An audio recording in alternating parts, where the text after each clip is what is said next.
Yeah, okay, cool, let's go for it. Okay, good evening, everybody. Welcome to Sunday night's Zoom training. So, where are we Sunday? I've lost track now. I feel like I've been in a bubble for the last 4 days. 27th of March? No, 28th. 29th. When's the last day of the month? Tuesday. The 29th. Oh, goodness, we have no idea where we are.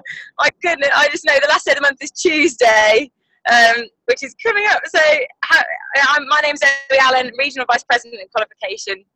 We're about to go region, which is crazy. It's been incredible, and I'm just so overwhelmed with how everyone's pulled together to make this happen, and we're absolutely going to smash through this. And so I can't wait for region training on Wednesday night. So this Wednesday the 1st, region training is at John Fernley. And I think I've just been at a Tony Robbins seminar, 4-day, 50-hour seminar, and I think we've picked up a few tips of how we can really blow the roof off of John Fernley on Wednesday night. So I can't wait to really lift the energy in the room. So tonight's call, I'm going to share with you some of that. I've got reams and reams and reams of notes. As you can imagine, from 50 hours of intensive personal development, it's just been an incredible experience. So I've just picked some highlights to cram into kind of 40 minutes for you all. I mean, it's just been intense. So, I mean, today we've just spent a whole day on nutrition, which absolutely fits in with Arbonne's model of nutrition. So I could do a whole day's training on nutrition. But I'll be focusing more on the kind of personal development side. I mean, for me, Tony Robbins was my first introduction to personal development 9 years ago. I think back 2006, I was given 2 of his books, Unlimited Power and Awaken the Giant Within. And that was my first introduction. I was just like, what is this? I don't get personal development. I haven't got a clue what this is going on about. And it was just alien to me, completely different language. It didn't mean anything. I didn't really understand why I needed it, and just kind of pushed these stuff my way. I was like, okay, and started listening to things. And it's Stephen Covey, and kind of got more and more into it. And then she put me on an NLP course. So I did an NLP master practitioner, again, not really knowing. I'm like, okay, I'm just here because my friend sent me, not knowing what I was there for, not realising. She probably thought I was quite screwed up. I didn't think so. And so I was put on an NLP practitioner course and found it an incredible experience. And since then, I've been doing personal development ever since for the last 9 years. And I feel like this weekend has been full circle coming back round. And this is something this is an experience I've wanted to do ever since I heard about this. It's called UPW, Unleash the Power Within. And it's just incredible. And they call it an immersion, kind of where you just immerse yourself in it as an intensive personal development in one go to really kick you and change you completely. So a very intense experience. But it made me realise how much I have come on over the 10 years on my own, listening to audios, reading books, all the things that are readily available, that are affordable, things that you can just do at home. I realised I think most of the things he said, I already heard them, I'd already listened to them from friends that have burnt CDs for me and given me stuff. And so I was quite amazed at how much I did already know, but it was just great to have it as an intense experience. So, okay, anyway, so what did we come learn? So Thursday, we started off with talking about state and how we're in control of our state. So our state is kind of how we feel. And so if I was in a very depressed state in my body, you would know instantly. If I was depressed, you'd be able to tell me what I would look like. So my body would be my posture would be down, my head would be down, probably looking at the floor. I'd be very quiet, I'd speak very slowly.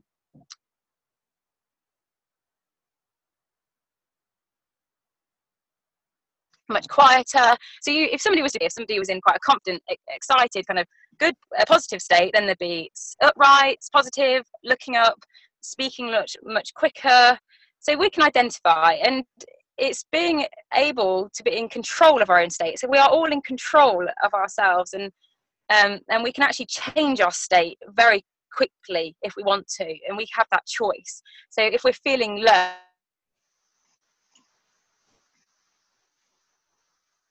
hello. And we want to change our state, then we can absolutely do that. Calm state into and then all to gear us up to a fire walk. So to walk on 2,000 degree hot coals. And I wasn't particularly, I don't know, I kind of came along thinking, well, you know, I've heard lots of people have done this, so it must be okay. Like, I just didn't think there was particularly any risk, or I hadn't really thought much of it, because lots of people do it, so I trust that, yeah, I could do this too, why not me? And then we're in the seminar, and he's actually talking to us about beliefs, and there are tribes where their belief is that if somebody has lied, the hot coals will burn their feet when they do a fire walk, whereas if they haven't lied, then they won't. So that's what, if they feel somebody's lied, what they do to test that is walk them across hot coals. And because that's in their belief system that they will be burnt if they're a liar, then if they have lied, they will burn their feet. Like, okay, this stuff's really going to burn then if I'm not in the right state. I'm like, oh, okay. And all right, okay, better do something about it. So we were trained to get in that confident state that we were absolutely protected, and our body would do everything that it needs to protect us from being burnt on these hot coals. So and when we spent the whole day, from 12 o'clock till about 10 o'clock at night, so 12 p.m. in the afternoon to 10 o'clock at night, preparing, getting ourselves ready, and then we would go outside, pitch black, and there are 30 lanes of kind of fire or hot coals, and there's 7,800 people in this seminar, so there's thousands of us all outside, and we're packed in a crowd, and you can't really, I can smell coal, but I can't really see what's going on. And then all of a sudden I was with a Norwegian chap, and he dragged me forward, and the next minute I knew I'm stood in front of this hot coal. I'm not ready, and I was like, and the chaps that were in charge of the fire, they looked at me, and he knew that I wasn't in the right state to walk across this coal, and he's like, get into state. And what Tony had taught us was an anchor, so we had a move and a word that we used to snap us into the state that we needed to be in instantly, and it just absolutely worked. It went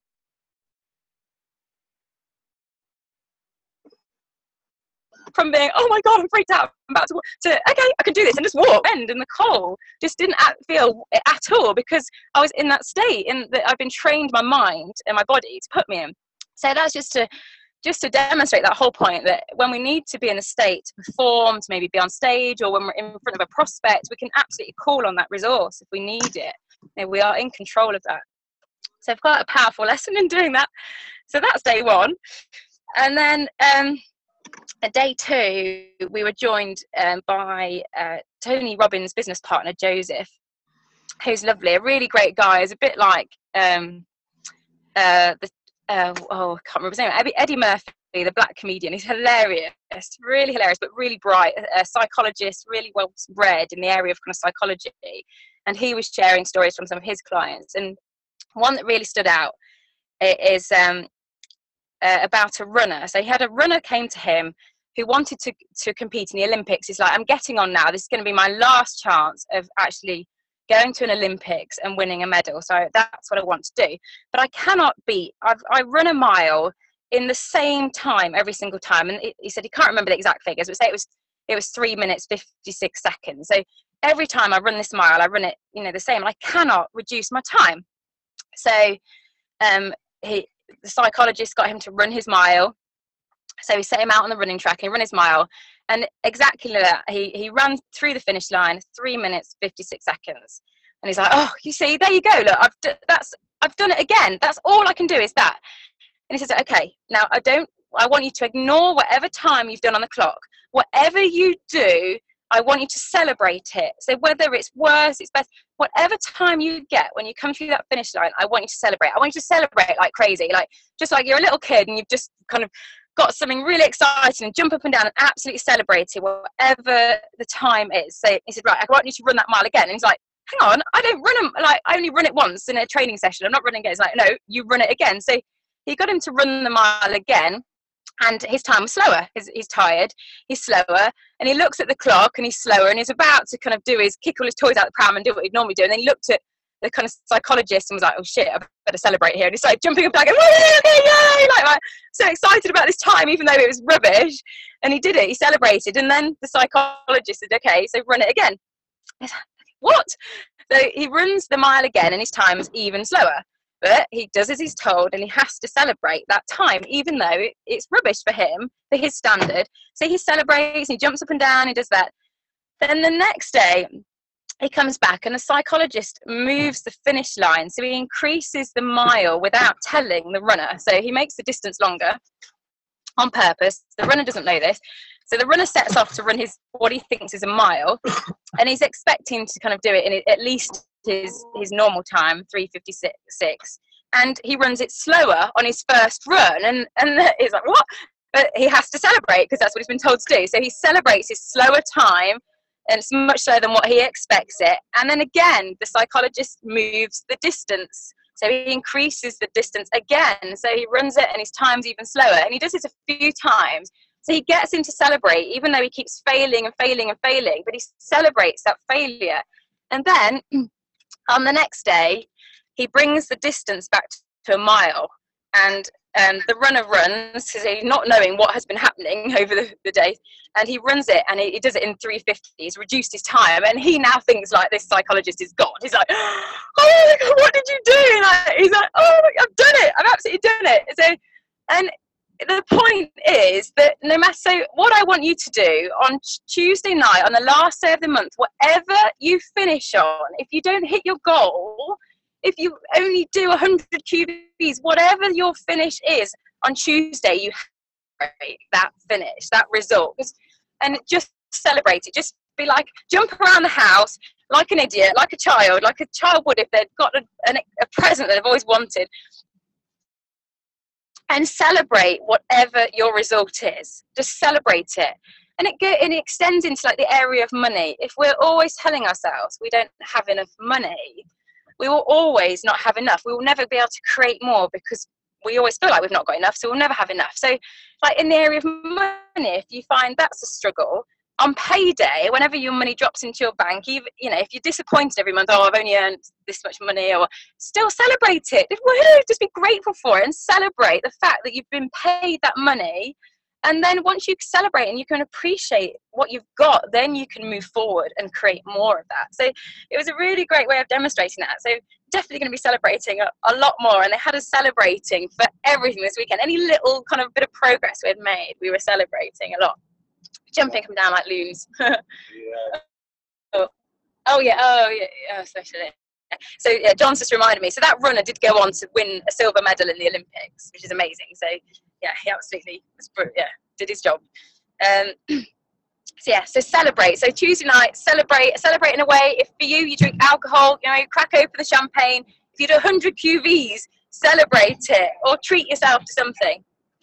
So then also in this room of nearly 8,000 people, 98% of the people there were business owners, which is crazy. So everybody's in business, which is amazing. So we got to network with entrepreneurs from all over the world. So there were 38 countries in the room. It was very rare to sit next to somebody from the UK, which is really cool. And I love to find out what they do and what their business is. I've always been interested in how people earn the money, how people make money. So I always ask people, what's your business and where do you come from? And I sat next to people from Norway, Sweden, Russia, Germany, France, Spain. They're from all over the world, which is incredible. So, and during the seminar, we also got told that 98% of businesses fail in their first 10 years or more. 80% in the first 5 years, 98% in 10 years, which is crazy. And I just think, I know they didn't give the stats for franchises, but I know the stat for a franchise is much, much less than that because you've got a proven business model. You're not going out there. So we have a proven business model with Arbonne. And the last chap that I sat next to today was called Peter, and he was a very kind of middle class, well-spoken gentleman from England. And so I asked him, what do you do? And he said, me and my wife have a training company, and he does some amazing work. So he's been in training the UN on humanitarian work that they're doing with sex education in some of these amazing countries in the world, third world countries, where the culture is that they don't give a damn about AIDS and they're not really interested in sex education and they're going over there and helping them train. And I'm like, that's amazing. I'm like, that is amazing. But he's like, yeah, it's great. But however, I'm sat here in this seminar and I'm not earning any money. Unless I go to work, I don't earn any money. And I need some passive income. He's getting on a bit. And he's like, so what do you do? So I'm like, well, I do network marketing. And, you get the kind of, oh, okay. So he knew what it was. And he said, so what company are you with? I said, I'm with Arbonne. It was Swiss. It's based in America. And I was like, and he's like, oh, well, what products are they? Okay, they're consumable products. And and you know, ranging from personal care, nutrition, everything I use in my bathroom. I was like, okay, so how long have you been doing it? Nearly 3 years. And so how are you getting on? I was like, well, actually, my team is about 250 to 300 people.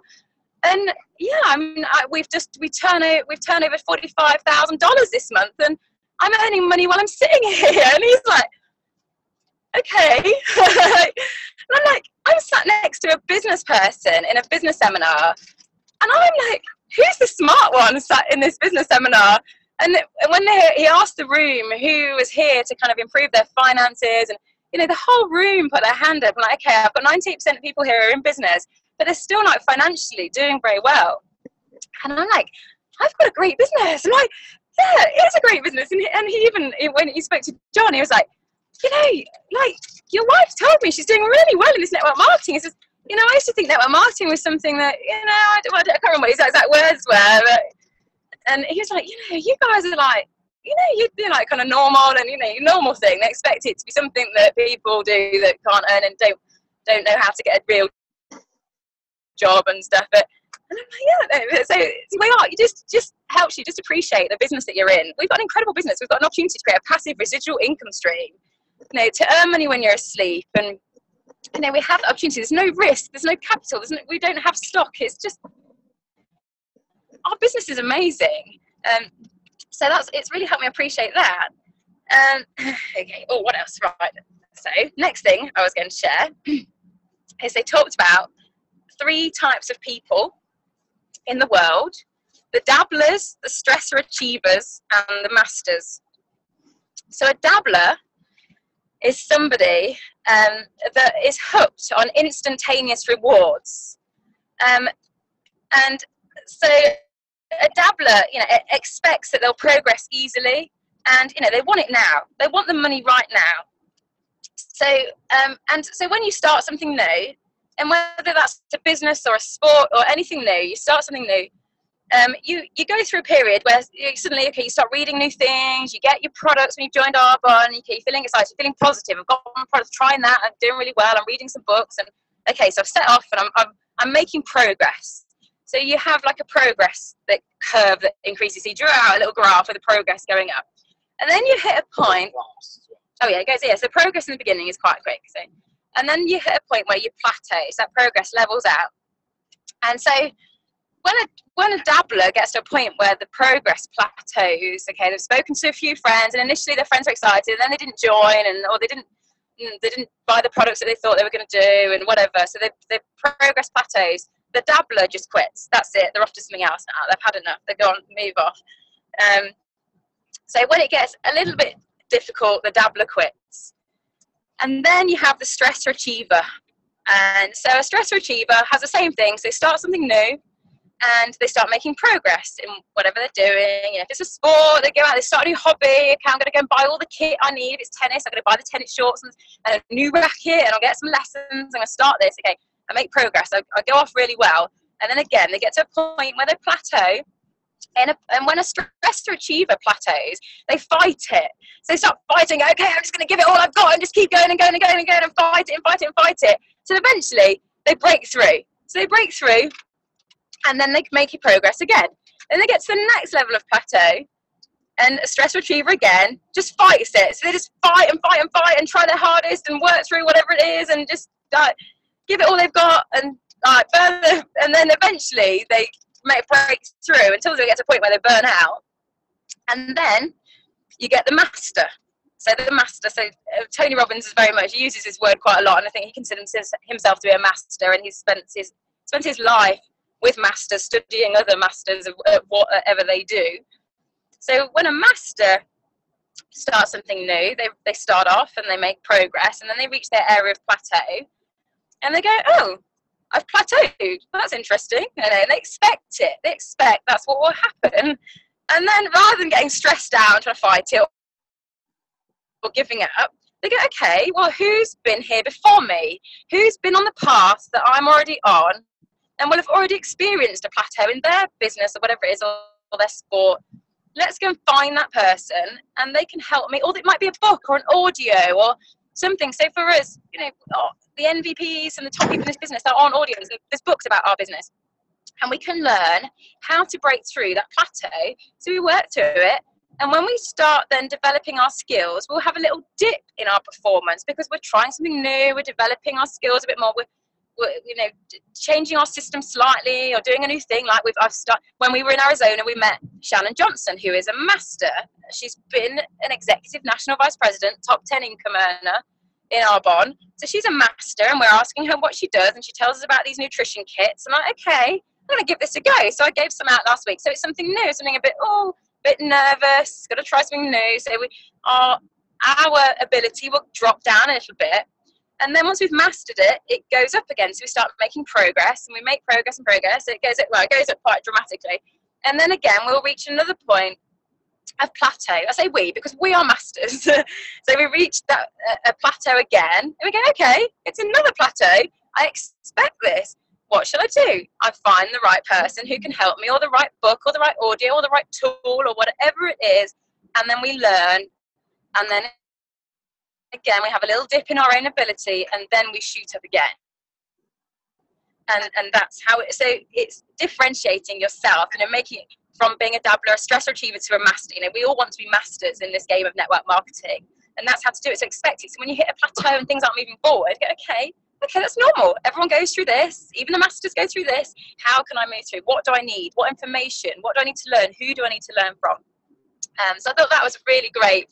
And I know, we see a lot of dabblers in this profession who want to get rich quick, who come in and expect it's going to happen, and then they just drop out because it gets a little tough, and they haven't made their millions in the first few weeks. So it just happened. Right, what else was the next bit I was going to talk about? I could go on all night, but I won't do that.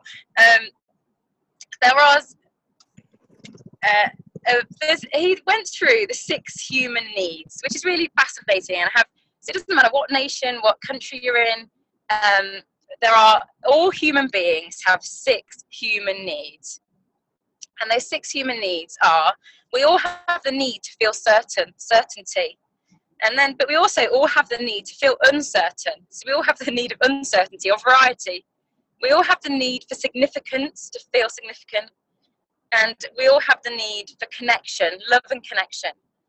And there are kind of core needs. And then there's 2 other spiritual needs: the need for growth and the need for contribution, for giving back. So we're all driven by these 6 human needs, but we all have them in a different hierarchy. So somebody might have significance as the top need for them, whereas another person might have growth as their top need. So when somebody has a problem, and he picked somebody out of the audience, and he picked somebody that was feeling depressed in the middle of an anti-Robbins seminar, which I don't know how they managed it, but they did. So the poor Polish girl, and they got her to speak up. So she was feeling depressed, and he's like, okay. So, and then he talked through how something negative can meet all those human needs that we need to have. So depression meets significance. When you're feeling depressed, then you can also feel significant, because you kind of get a sense of significance. Okay, and he was really funny. He's like, tell me how you do depression. It's like, sometimes we can master depression. We can do it really well and feel, that's something I can actually control and master in my life. Depression, I can do that really well. I can feel significance. I get a bit of attention. So there's a certain sense of significance we can get from that. There's also a sense of certainty with depression. So it's that we can feel a bit quite certain that we're in our comfort zone. We know where we are when we're depressed. We feel certain, but there's also a bit of uncertainty as well there. Uncertainty is when we're going to come out of this depression. And then there is a sense of connection, because people might give you more connection when you're feeling depressed and low. So things that are negative can meet all these needs. And that's the reason sometimes we can get stuck in a pattern or with a problem. Oh, John said it before. Yeah, I messed up. John's putting in now. It only takes 3. Oh yeah, it only takes 3. It only takes something to meet 3 of those needs for it to become an addiction. So we can become addicted to something quite negative, a negative behaviour, because it meets 3 of our human needs. So then we have to kind of break that pattern and replace it with something else that meets those needs. So it could be something like, it could be anything, eating, comfort eating, it can meet, and there's so many things, negative things, and we spent a lot of time working through some of our negative behaviors and making new decisions, the decisions that we wanted to come out with by the end of the seminar. So we had some quite powerful experiences during that, on changing things like that. And he said, so for some of us, and we might have significance as our top human need, like the need to feel significance, feel important, feel we've achieved. And he said, I can't read my notebook very well. The price, so if we have significance as our number one need, the price of significance as our number one need is brutal.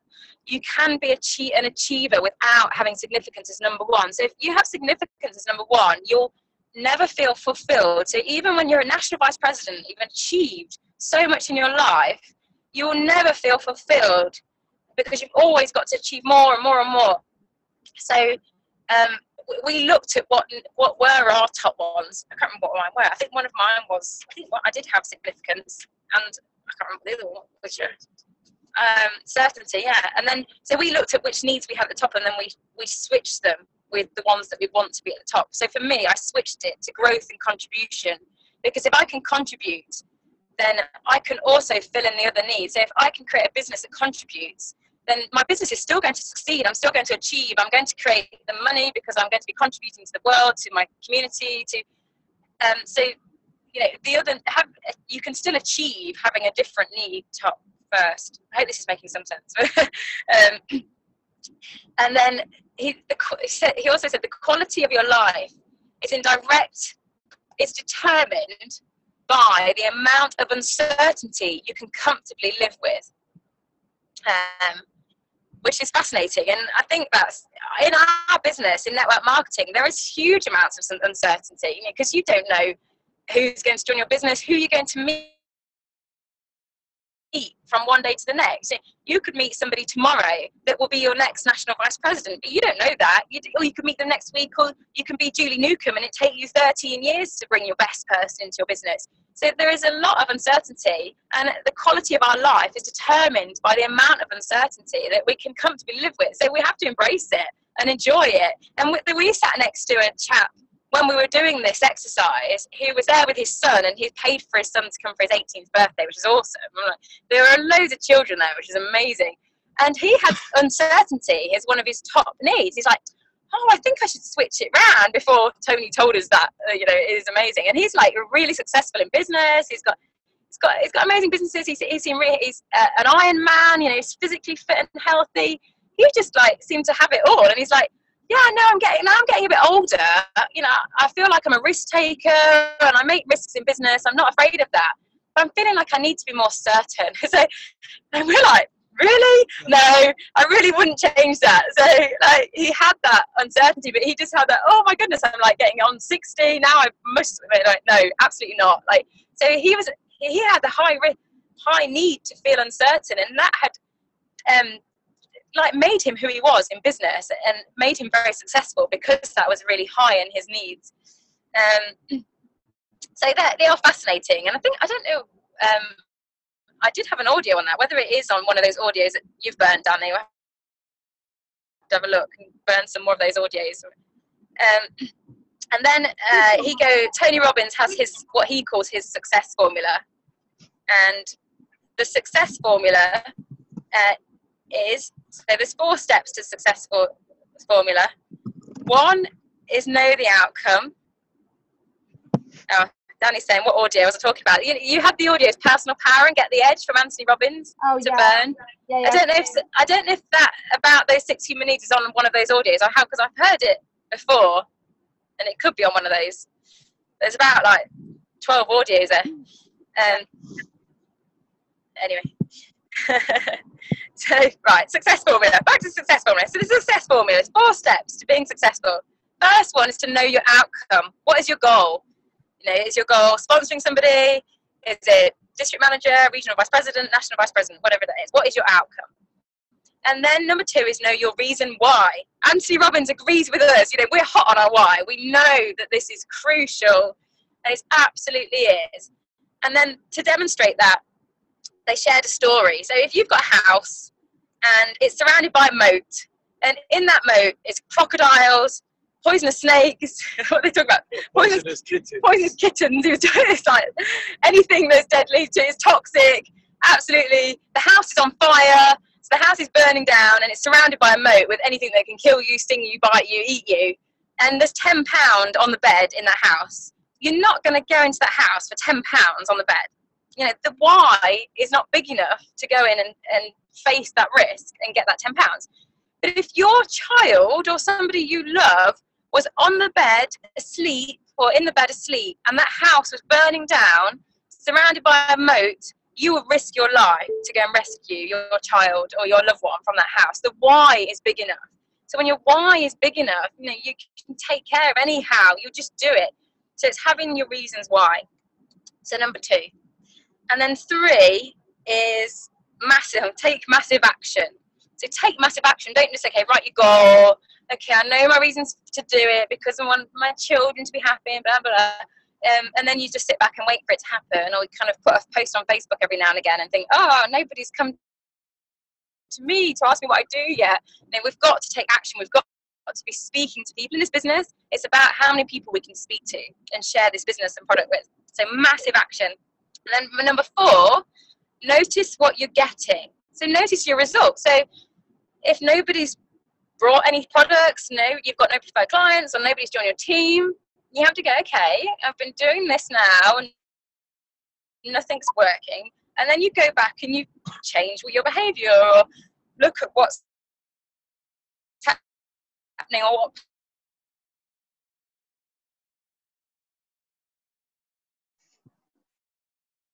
patterns you're creating. And then, there is number 5. Sorry. Right. Writing's really, and that's all I've done over the last nearly 3 years. And then we tested it, and I've looked at my team, and I've looked at how the growth is, and then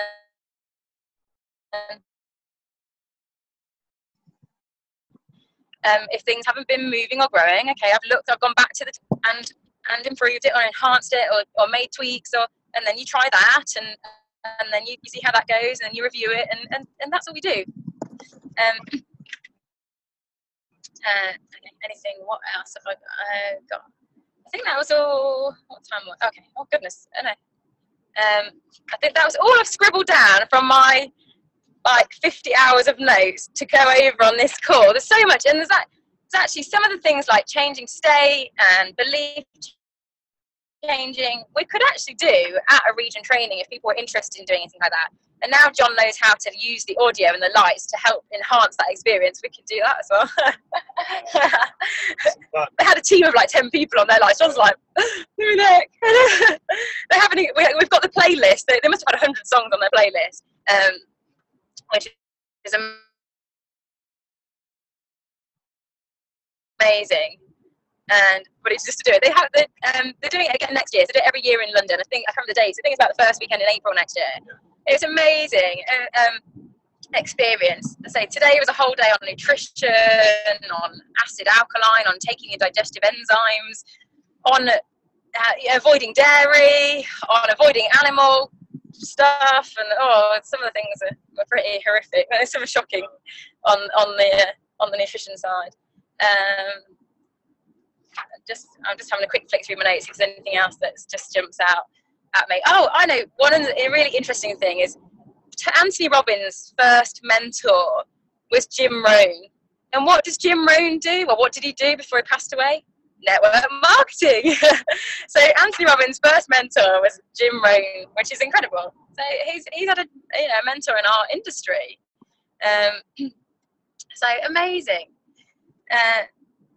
So yeah, I think, so to sum up, on Tuesday night, celebrate whatever your achievement is. Celebrate it. When you get your paycheck, no matter how small it is, if it's £11, celebrate that paycheck. Whether that's come from might be your pay from your other income, celebrate it. So whatever you achieve, make those, recognize them. Don't beat yourself up. Just celebrate what you've done. You do have enough, and then you can create even more of it. My notes are just extensive.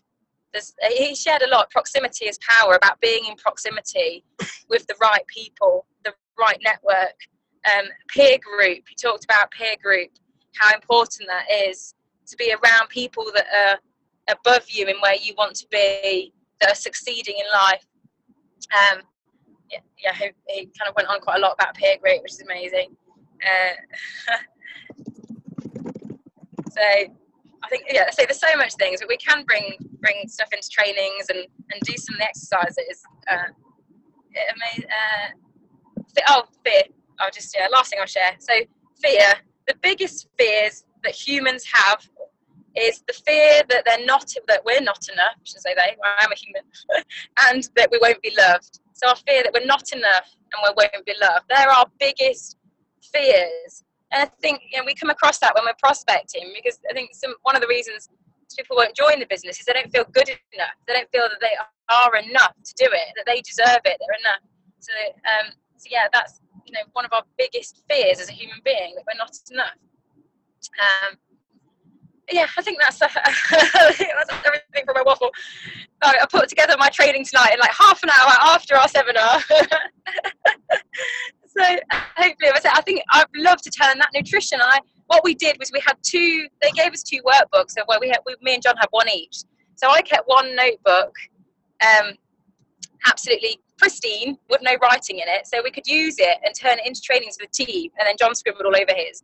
So we've got a really neat notebook we can photocopy and take out all the nutritional bits, and I'd love to turn, we could, if people are interested, kind of make the product training day more nutrition focused, or stick to doing our mixture of things. The nutrition is amazing, and I just love the way he puts it across, and Arbonne can tick all the boxes, everything that we do nutrition wise, and it will just help us share that with people and use it on ourselves as well.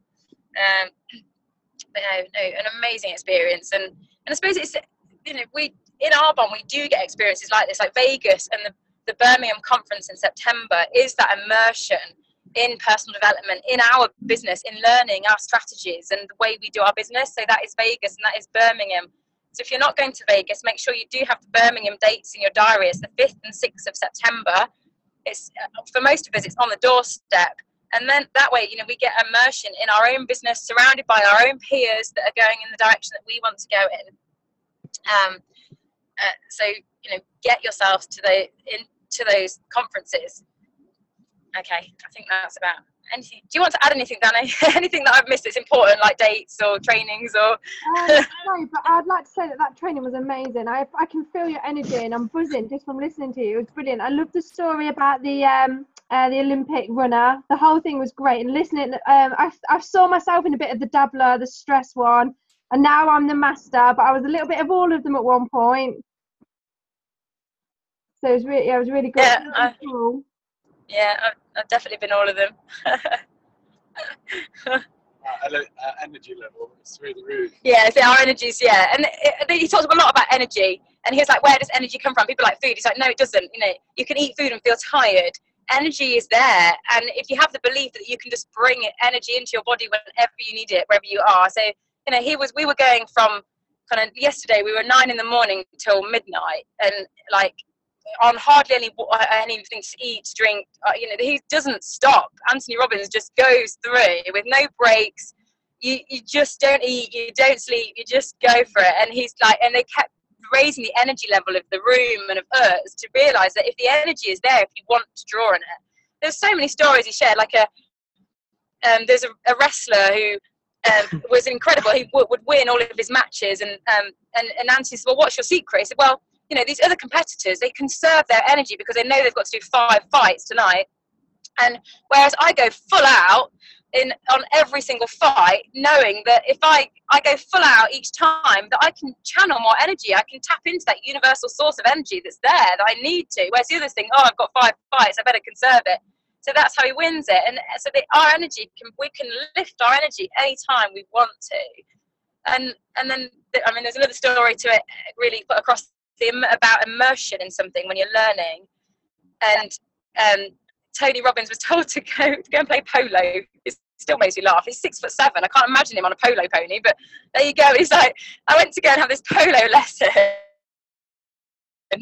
and like, he went to go and have a lesson. The guy's like, can you ride? He's like, you know, how long have you been riding? And Tony's like, I don't ride. He's like, ride what? He's like, ride horses. How long have you been riding horses? He's like, no, I don't ride. He's like, what? No, I mean, how long have you been riding horses? And Tony's like, no, seriously, I don't ride horses. He's like, how can I give you a polo lesson when you don't ride a horse?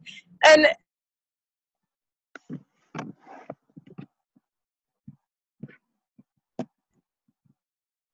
he's like, look, if you go to riding school and get a lesson, you know, it'll probably take you about a month if you have a few lessons. And he's like, seriously, just plodding along. And he's like, seriously, if this is polo, then I'm not playing polo. If I'm just going to plod along on this horse. And then he got caught up somehow in a polo match. So he said, like, there's 8 horses galloping flat out towards him as the ball flew across to him.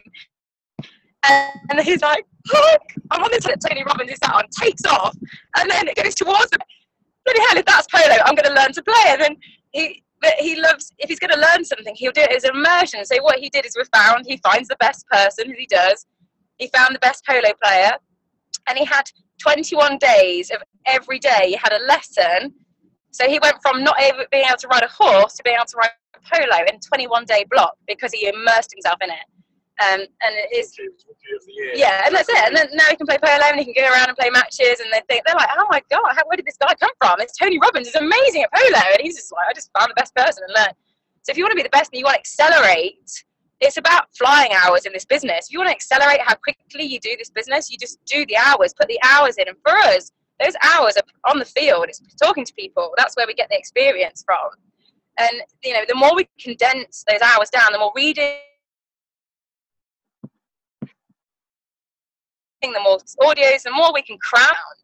And so you know, that's where Arbonne help us with that immersion by Vegas and by conferences. Eric Warren is doing a conference in November. I think that's a 3-day one. There's the Arbonne one. So region training. Region training, yeah. John's like, region training is like a 2-hour immersion. Oh, great accelerator days. Oh dear. Anyway, I'm waffling now. It's 9 o'clock. I'll let everybody get to bed if you can. So yeah, region training, be there, and it will be region training, not soon to be region training, not almost region training. It will be region training on Wednesday the 1st. It will be in the Mercedes garage shopping on Wednesday morning after no sleep. Incredible, amazing. I'm so grateful for every single person in this team. It's just amazing. And now all I want to do is help you get your Mercedes. So, you know, I can't wait to have a fleet of white Mercedes now and in this team. And so that is my job, to help you, all of you, get your Mercedes in this business. So, yeah, let's do it. See you all on Wednesday night.